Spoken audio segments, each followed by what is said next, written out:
segala macam. Untuk persidangan nanti, apakah abang masih memiliki senjata kartu as seperti itu bang, yang nanti juga pada waktunya ketika mediasi itu gagal Ya gitu kan banyak lah. boleh diceritakan bang? Ya banyak lah. Ya, artinya kan kalau misalnya bukti-bukti yang kami sampaikan itu kan sebenarnya kan itu bukti-bukti yang tidak berkaitan sama sekali dengan hak pengasuhan anak. Bukti mengisi isi rumah di Cilandak kan nggak ada kaitannya dengan hak asuh anak. Gitu. Iya kan? Bukti biaya renovasi nggak ada kaitannya juga dengan masalah hak asuh anak gitu loh misalnya. Ya, terus kemudian bukti tentang tiket misalnya, bukti tentang adanya lelang kan nggak ada kaitan dengan hak asuh anak. Jadi artinya bukti-bukti yang kami keluarkan itu ini masih belum bukti-bukti yang akan berkaitan langsung dengan gugatan hak asuh anak gitu. Jadi jangan khawatir gitu loh. Jangan jangan sedih ya, jangan mereka berpikir wah apalagi senjatanya gitu. Nah, ini orang-orang yang nggak paham ya. Ada juga orang yang ngaku-ngaku dirinya paham tapi yang dia sampaikan sesuatu ketidakpahaman gitu. Tapi ya kita nggak usah tanggapi lah. Artinya kartu as itu dipastikan nanti akan dikeluarkan ketika di depan majelis hakim gitu ya? Sebenarnya ini kita nggak bicara masalah kartu as atau nggak kartu as. Semua bukti menurut kami itu adalah kartu as. Ya, semua bukti yang akan membuktikan dalil-dalil kami itu menurut kami adalah kartu as. Berarti bisa dibilang gini ya bang, kalau misalkan salah satunya mereka pede tentang yang kemarin di persidangan bahas, kenapa nggak diminta pembuktian soal lelang, soal itu ya? Abang mempertanyakan itu, berarti ya bang? Oh iya, artinya kan begini. Kalau kita menyatakan segala bukti itu akan kita buktikan di persidangan, harusnya konsisten. Kita tidak usah menyampaikan sesuatu untuk melegitimasi seolah-olah hal-hal yang kita anggap menguntungkan kita itu adalah benar. Nah, kan begitu artinya itu. Nggak apa-apa. Kebenaran itu kan bukan datang dari pernyataan publik. Kebenaran itu kan bukan timbul dari pernyataan netizen. Kan begitu. Kejelekan itu juga bukan datang dari apa yang dikatakan oleh netizen kan begitu. Makanya saya bilang kan pro kontra itu biasa. Tapi bukti yang akan membuktikan dan memberikan legitimasi dari seluruh persoalan gugatan yang kami ajukan di Pengadilan Negeri Jakarta Selatan kan adalah hasil daripada persidangan gitu loh. Jadi kenapa sih kita artinya itu mesti harus begitu berapi-api dan semangat di ruang publik untuk sesuatu yang sebenarnya itu menurut kami bukan di ruang publik. Ya apalagi kan tidak ada tuduhan. Saya akan respect kalau yang mereka tunjukkan itu hasil tesnya dia gitu loh misalnya.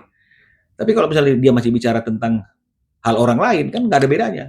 Semua tentang Ruben ini, pinjol tentang Ruben, selingkuh tentang Ruben, ya semua tentang Ruben, ya kartu kredit diminta pun nggak mau, yang salah Ruben juga.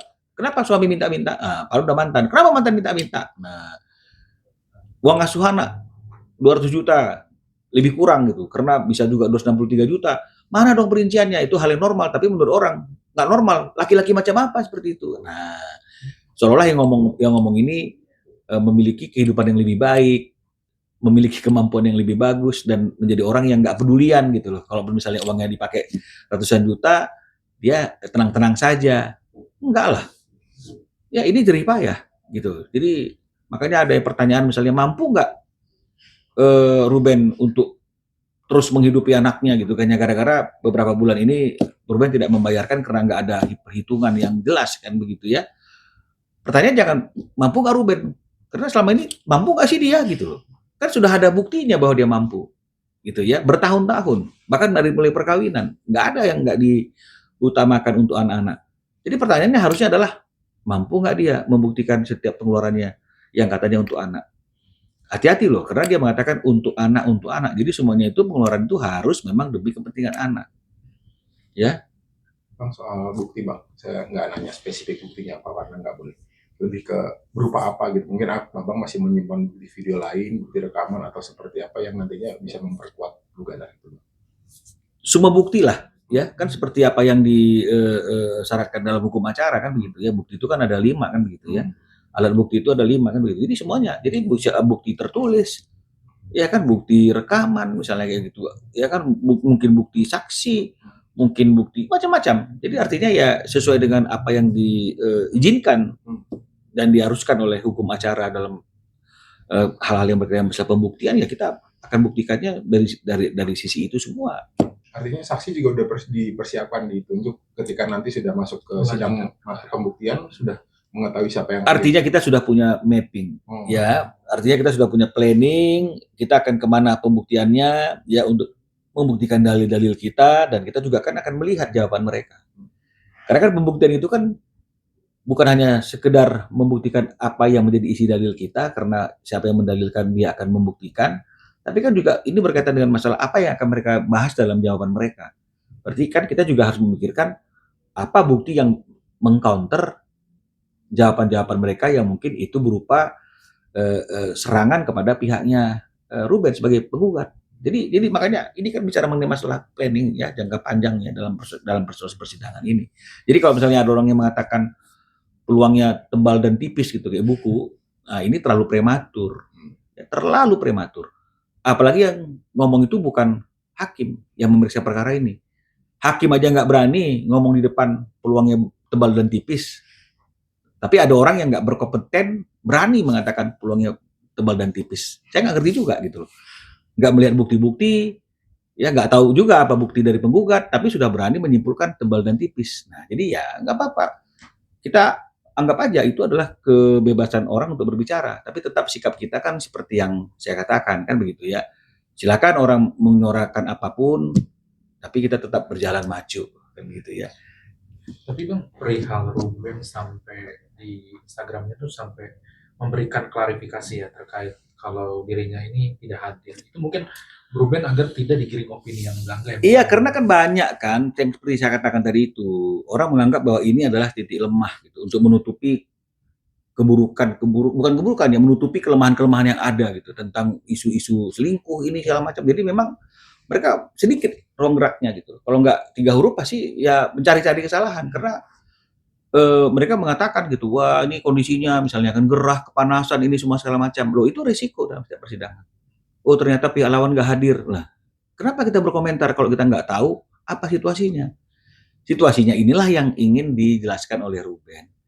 Ya, bahwa harusnya sidangnya minggu lalu, tapi karena mediatornya berhalangan, mediasinya tidak bisa berjalan, dan kemudian pada hari Jumat siang atau sore kita mendapatkan pesan ya secara e-court gitu loh bahwa sidangnya itu akan dilakukan pada tanggal 13 kemarin ya. Nah, 13 kemarin dan kebetulan Ruben sudah punya kegiatan yang tidak bisa ditinggalkan kan begitu.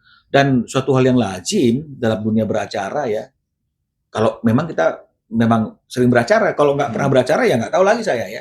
Tapi kalau dalam dunia beracara itu adalah suatu hal yang lazim kalau misalnya kemudian jika kita itu berhalangan, maka pilihannya cuma 2 nih. Satu, kita nggak datang tanpa kabar sama sekali, nggak akan ditinggal juga sama persidangan. Pasti akan dijadwalkan minggu berikutnya gitu loh.